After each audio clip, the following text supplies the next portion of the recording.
Never forget English vocabulary words. Are you ready to learn how? Well then, I'm teacher Tiffany. Let's jump right in. Method number 1, create personal example sentences immediately. Again, create personal example sentences immediately. So how can you do this? You've learned this new vocabulary word, you understand the definition, but you're scared because you think you're going to forget it. As soon as you learn the word, when you encounter that word, I want you to write 2 to 3 original sentences. Not just copying them from Google, not just copying them from the dictionary. I want you to write 2 to 3 original sentences using it in contexts that are relevant to your life or interest. Now you're seeing, right? We're not just speaking about regular sentences. They are original and they are about your life. Why is this important? Because it creates stronger neural pathways than memorizing dictionary examples. I memorized dictionary examples when I was studying Korean, but I remember I was studying for a Korean vocabulary test. I think I had to memorize about 100 vocabulary words. I remember very clearly it was 4 a.m. I was sitting up in bed memorizing these words. And in that moment I said, I might do well on the test, but these 100 words will not really be a part of my vocabulary 2 days after the test. That's when I realized the importance of writing sentences based on your life. So again, why is this so important for you? Reason number 1, it activates multiple brain areas through creative thinking and personal connection. We're talking about how you, my friend, can stop forgetting vocabulary words and now finally remember and retain what you learn. Reason number 1 why it's so important to create personal example sentences is it activates multiple brain areas. Reason number 2, it changes passive recognition into active production skills. I'm not passively memorizing a sentence that I saw in the dictionary or on Google. No, I am actively producing a sentence using the word that I just learned. This is much more effective. Reason number 3.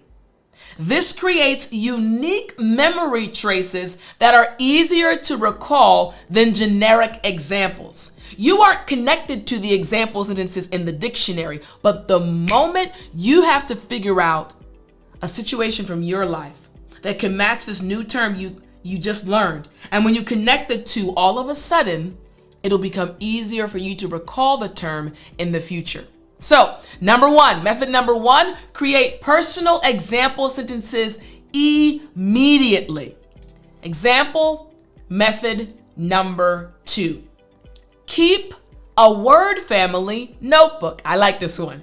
Keep a word family notebook. So how can you do this? So you're going to group related words by word parts and endings. For example, predict, prediction, predictable, unpredictable. What word do you see? Predict.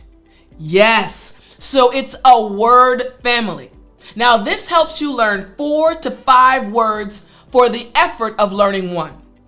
Instead of just learning predict, you've learned prediction, predictable, unpredictable. You're learning in groups. This is a powerful learning style. So again, keep a word family notebook. Now, why is a word family notebook so powerful for you as an English learner? Reason number 1, it builds awareness of word patterns for recognition. You're activating so many different parts of your brain by helping your brain realize the word patterns. Number 2, it increases vocabulary learning effectiveness through related learning. If I were to ask you, hey, what flies in the sky? Immediately you would say, oh, a bird, a plane, and you'd start listing things as your brain starts to picture what's going on in the sky because they are related. The same thing is going to happen when you use this word family notebook. Reason number 3, It strengthens your understanding of English word building rules. This is going to be having a ripple effect on your English journey. So, method number 2 to help you never forget vocabulary words, keep a word family notebook. Method number 3, write, you heard me, write weekly vocabulary stories. Now, you know at the end of each lesson, I give you a story time, right, section. I tell you a story. Now, this is important for you. You're going to write weekly vocabulary stories. So every Sunday, and it's totally okay if you want to change the day, but we're choosing Sunday right now for this one. Every Sunday, write a short story. It doesn't have to be 15 pages. Write a short story including 10 to 15 new words from the week. Let's say you've learned 3 words a day from Monday to Friday. Now you have 15 vocabulary words. You relax on Saturday, let your brain just take a break, right? Then you come back Sunday. Okay, I learned 15 words from Monday to Friday. Now it's Sunday. I need to write a story using the 10 to 15 words. Maybe you slipped up one day, right? Using the words that you learned. This forces you to understand relationships between words and use them creatively. We're activating different parts of your brain, not just memorizing. Now, why is this so powerful? Here are some reasons why this is such a powerful method. Reason number 1, it forces understanding through story creation. In order for you to write your story effectively, you have to make sure you understand the terms. Reason number 2, it develops creative writing skills while reinforcing vocabulary. Basically, killing 2 birds with 1 stone. You need to improve your writing skills, you need to improve your ability to use certain vocabulary words, and this method helps you do both. Reason number 3, creates memorable storylines that aid in long-term retention. Let's say you learned the word elated. My students all know this word. Extremely happy, elated. And you learned it, then you had to tell a story using this word. You wrote a vocabulary story. The little girl was elated when her dad brought her favorite piece of cake home after work. Now when you go to speak with someone in English and you're trying to describe this happy feeling, you remember, the little girl with the cake. Yes, elated. Again, it helps with long-term retention. Method number 3 again, write weekly vocabulary stories. Method number 4, use the teach back method. I really like this method. Again, use the teach back method. What is the teach back method? So this is what you're going to do. You're going to explain new words aloud to an imaginary student. I know. You're saying, Teacher Tiffany, I don't normally talk to myself. It's okay, boo. It's okay. For this one, you can do it. You're not crazy. Don't worry. So, you're going to explain new words to an imaginary student, including the definition, the pronunciation, and example usage. Teaching, my friend, teaching activates different brain areas than passive learning. You sitting there with your book just memorizing is different from you learning a word and then going and imagining there's someone sitting in front of you, maybe your brother, your sister, or your friend, and they also are trying to learn English, and now you're teaching them, hey, I learned a new word. The word is elated. It means extremely happy. Now the pronunciation, I want you to use this teach back method. Now if you have an actual friend, that's also okay. Doesn't have to be an imaginary one. Why is this so effective? Reason number 1. It activates different brain areas than passive learning. It helps you to actually participate as you're teaching this other person, real or fake. Reason number 2, it forces a complete understanding through the explanation requirement. When you have to explain something, you have to first understand it completely or fully. If you don't understand it, you won't be able to explain it.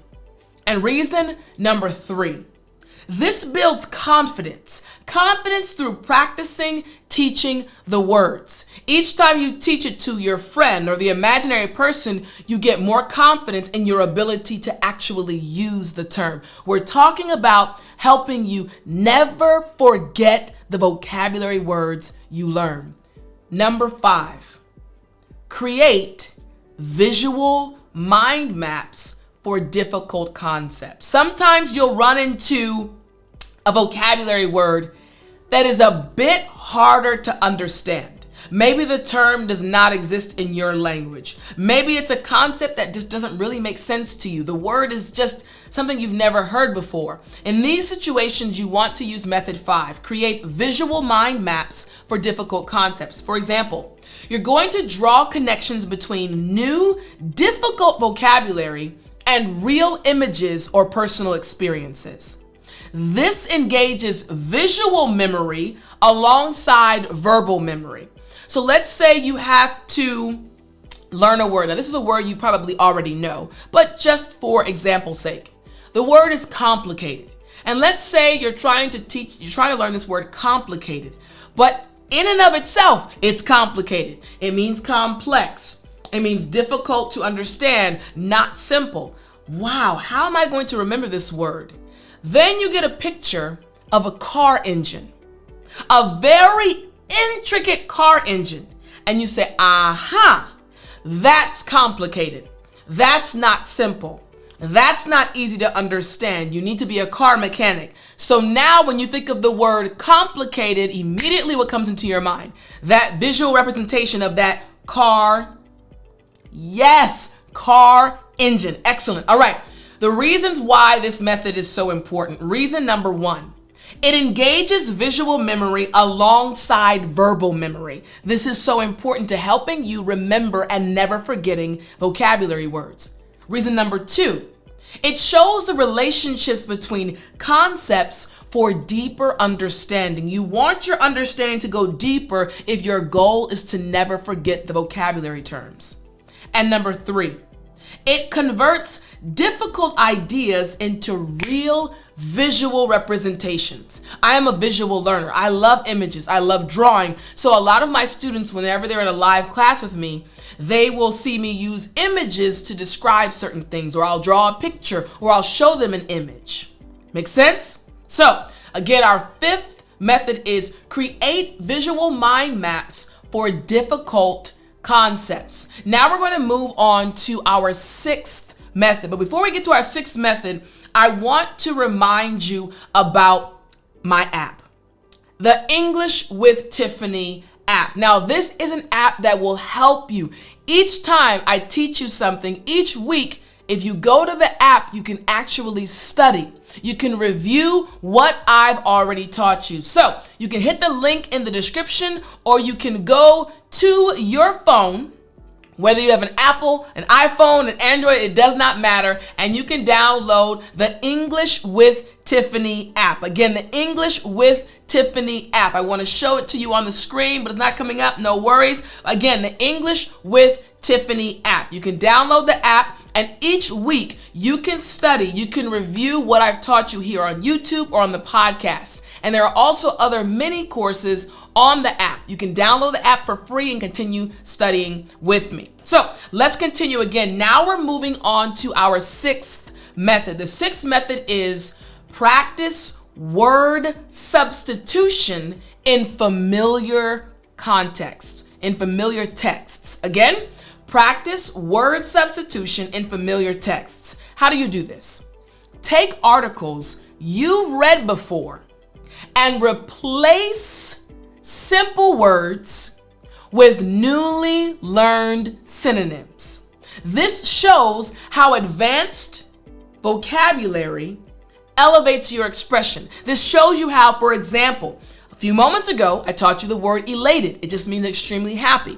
So if you have an article you're reading through on your phone and it says the woman was happy, stop. In that moment, replace that word happy with elated.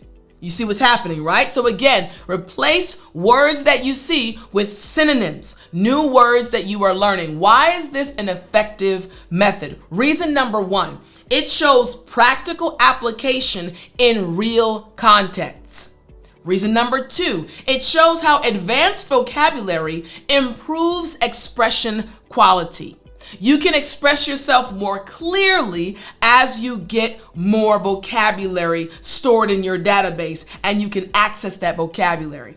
And reason number 3, it builds awareness of style and formality differences. The more you try to use the words that you've learned, the more you realize, this works in this context, but not in that context. In this situation, but not in this situation. Make sense? Excellent. All right. Method number 7, helping you no longer forget. Now you can remember all the vocabulary words. Method 7, create vocabulary selfies. I like this title. Create vocabulary selfies. How do you do this? What you're going to do is take out your cell phone or a camera and take photos of objects and write captions using advanced vocabulary to describe them. This links visual memory with word usage in a memorable way. So again, take a picture. I'm going to do this right now, actually. I want you to take your phone or take your camera, and I want you to take a picture of something. Right now, I am actually taking a picture of this. I like to drink vitamin water, watermelon vitamin water, okay? And I'm going to show you the picture. So, I just took a picture. Let's see if you can see it right now. Let's do this. So this is the picture I just took of this vitamin water. Vocabulary selfies. So now what I would do if I were a student, I would describe this picture. I just took the picture. Now I need to describe this picture with a word I just learned. We're going to be using elated throughout this lesson. So I could say, wow, I am always elated whenever I get the opportunity to drink the watermelon vitamin water. I'm going to take a sip right now. Whoa, that's delicious, right? So I used the word. I took the picture, vocabulary selfie, and then I described the picture using the vocabulary word. Why is this a powerful method? Reason number 1, it links your visual memory with the vocabulary that you just learned. Reason number 2, it makes learning personal and memorable. Now elated is not just some random word. You're going to remember the word elated because I keep saying it over and over again in this lesson. I've attached it to this water, vitamin water that's watermelon flavor. I've attached it to different things, so now I can remember it and you can remember it. Reason number 3, combines technology with vocabulary practice. We're living in a time where technology is everywhere. So now you're connecting technology with vocabulary. Method number 8, create word combination collection lists. Again, word combination connection lists. So for each new word that you learn, research and record common word combinations. You learn a new word, then find out what the common word combinations for that word are. For example, devastating earthquake. You learn devastating and you realize, oh, earthquake goes with that word often. Devastating earthquake. Next, you learned reduce, and the form or the combination is reduce risks. Okay, devastating earthquake, reduce risks. So native-like combinations show advanced learners how to truly implement these things, okay? Native-like combinations, all right? There is a missing word here on the screen, but don't worry, let's keep going. Why is this so effective? Reason number 1, it develops native-like word combinations. You're going to sound more like a native English speaker as you use the right combinations. You learned a new word, now you know the combinations, the words that commonly go together with that new word. Reason number 2, it prevents common English learner errors with word partnerships. When you search for the actual word partnerships used by native English speakers, you won't have to worry about making mistakes later. And reason number 3, it shows the difference between advanced and intermediate learners. Advanced learners learn in this way.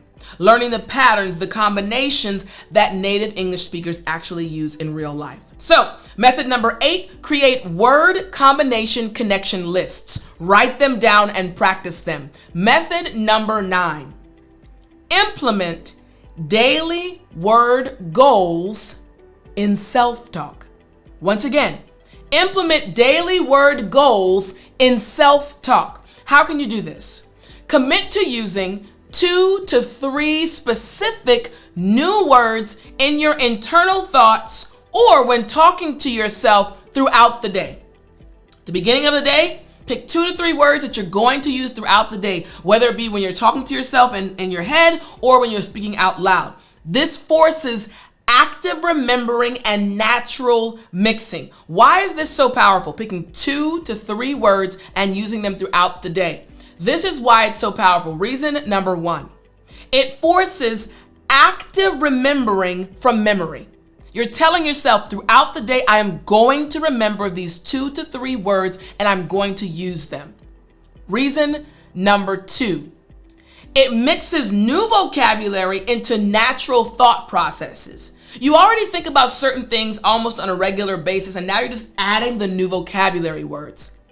And reason number 3, it provides consistent daily practice opportunities. You're speaking to yourself in your head, you're going throughout the day, and you're just adding the vocabulary in your everyday life. Method number 9, implement daily word goals in your self-talk. Method number 10, practice paraphrasing pyramids. Again, paraphrasing pyramids. What does this mean? How do you do it? So you're going to take a complex sentence and rewrite it. So take multiple complex sentences and rewrite them using simpler vocabulary, then reverse the process. I'll say it again.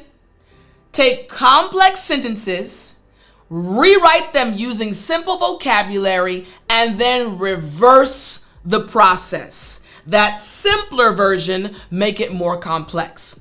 This develops both understanding and sophisticated expression skills. Remember, we're helping you finally stop worrying about forgetting vocabulary. You want to retain the vocabulary you learn. So why is this method, the practicing of paraphrasing pyramids, why is it so powerful? Reason number 1, it develops both understanding and your ability, your skill to express yourself clearly. Reason number 2, it shows vocabulary relationships across difficulty levels. Happy, elated, sad, distraught. You're learning the simple versions and also the advanced vocabulary words. Reason number 3, it builds flexibility in expressing the same ideas differently. When it comes to English fluency, your goal is to speak English fluently, and I want you to be very confident when you speak. You have to know how to go between different words, say the same thing in a different way, being very concise, using different vocabulary words, and this method helps you hone in and master this skill. Method number 10, practice paraphrasing pyramids. Method number 11, create word connection webs in your target language. Listen closely. Create word connection webs in your target language. How can you do this? You start with a new vocabulary word and you brainstorm all related words. Now, this is your target language. You're learning English, not your native language. You can try it though if you'd like. It's up to you. So target language for you is English. So start with a new vocabulary word and brainstorm all the related words, synonyms, antonyms, and concepts in English only. This builds mental connections and prevents translation dependence. I'm happy. I know elated. I know overjoyed. I know over the moon. We have an idiom. So think of everything connected to this top level. You're creating a web in English. Why is this so powerful and so useful for you? Reason number 1, again, it builds mental connections between related concepts. Mental connections, and this is going to affect you in so many positive ways when you even get to conversations. Reason number 2, it prevents translation. You don't want to translate anymore. You want to just think in English. We spoke about this earlier this month, a few lessons back. It prevents translation and prevents translation dependence by thinking in English. I'm leaving this in the video, so you got it. One more time. It prevents translation dependence by thinking in English. You're not depending on translating from your language. No, you're just thinking in English because you have your web. Reason number 3, it develops meaning networks for better vocabulary recall. You have this web created, happy, elated, overjoyed, over the moon, and your brain can access this when you get into a conversation. So again, method 11, create word connection webs in your target language. I hope you enjoyed this lesson. I hope it helped you. Don't forget to download the English with Tiffany app to practice what you've learned. And my friend, I will talk to you in the next lesson.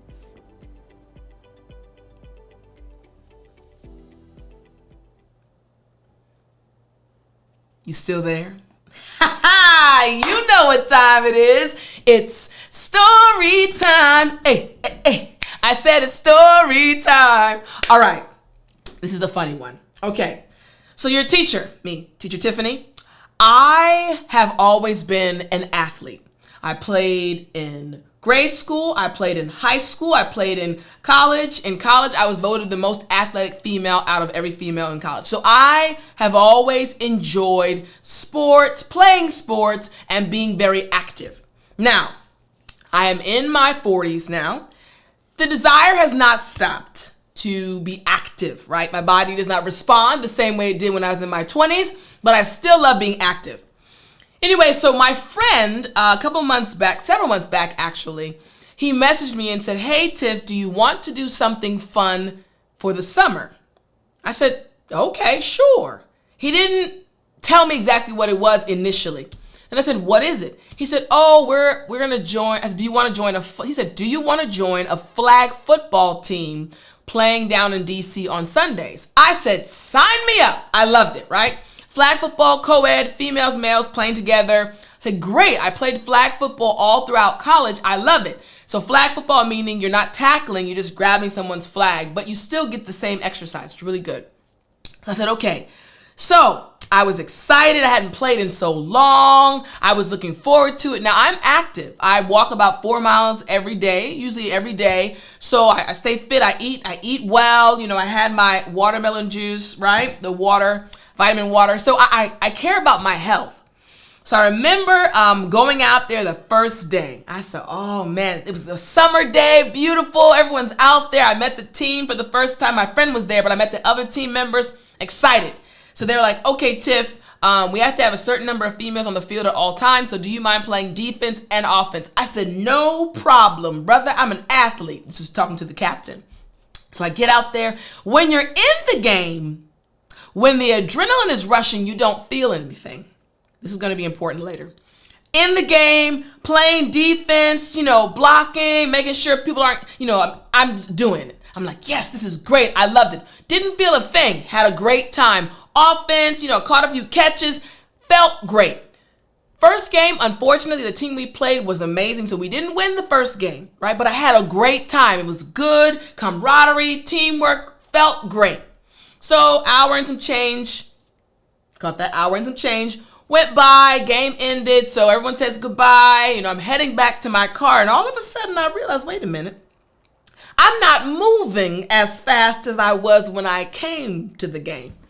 I said, okay, I'll get home, have a good time, and I'll be fine, get something to eat, maybe I just need some more water, right? Get in the car and I drive home. Now to get to my apartment, there are 3 flights of stairs. I stepped on the first step and I said, oh no, Lord, oh no. My body decided to let me have my glory days in the game. But once that game ended, my body said, ma'am, what you're not is 20 years old anymore. What you're not. So all this running you did today, just to having a good old time, you're going to feel it now. Every step, every time I lifted my leg, I said, oh, you heard it. Every step. I went up the 3 flights of stairs. Got to my apartment, opened the door. I tell my friend it's baby deer legs. I want you to go online and look up a baby deer. When a baby deer comes out of the womb and is trying to walk, that's how your teacher looked. Baby deer legs, just struggling. I get to my living room. I throw my bag on the ground. I toss my shoes across the floor and I laid on the sofa for 3 hours. My friend messaged me and said, hey girl, how was the flag football game? I said, I had a great time, but my body is shutting down. And I was out. Fell asleep, woke back up, couldn't move, called my friend. I said, girl, my body said I'm done. Needless to say, I'm still playing flag football on Sundays, enjoying it. Not as bad as the first time as far as my recovery, but it was a reminder. Sometimes what we think we can do, we do it, but there are repercussions. But I had a great time and I'm still playing with the team. But it was a reminder, okay, I need to even exercise harder in preparation for these Sunday games because I cannot bank on or depend on my 20-year-old body, which is no longer there. But I had a great time though. All right, I hope you enjoyed this story and I will talk to you in the next lesson.